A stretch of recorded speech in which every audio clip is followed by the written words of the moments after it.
Kim Chu, game na sinubukan ng kapamilya TV host actress na si Kim Chu ang extreme activity na skydiving sa Dubai. Ang masaya pa, ngunit nakakatakot na experience ay ibinahagi ng dalaga sa kanyang Instagram page. "'Cause I can fly, sky is the limit," emojis another.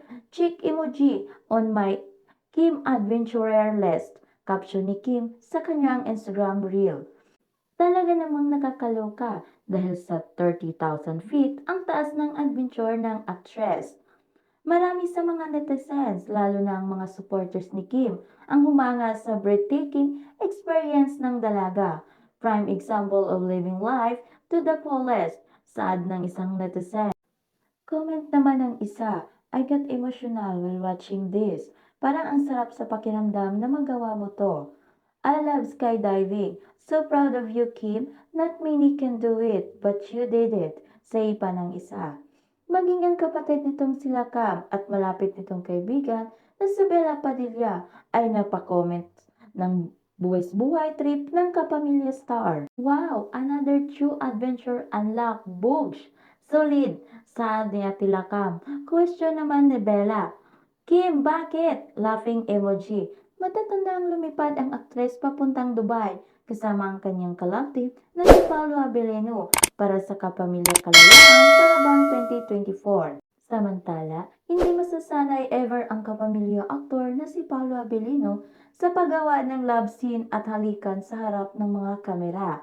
Hanggang ngayon ay hindi pa rin nakaka-get over ang mga Kim Pao fans sa viral at trending love nila ni Kim Chu sa isang episode ng kanilang serye na What's Wrong with Secretary Kim. Talagang pinag-usapan at pinagfefestahan ang bidsin ng Romer couple pagkatapos umere ang naturang episode at halos lahat ay nagsabing natural at katotohanan ang kanilang acting sa kama.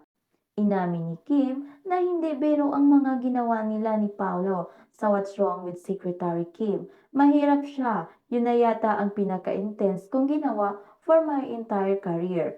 Pero talagang itinodo na raw niya ang energy sa naturang eksena. Ang tagal na rin namin sa industriya ni Paolo, so ayaw na magka-burden pa yung set or anybody. We just need what we have to do. Kami as actors, yun ang gagawin namin. We follow the directions of our director. Medyo awkward at first pero we rehearsed the moments kung paano yung blocking namin at I think nagawa naman namin, pahayag ni Paulo.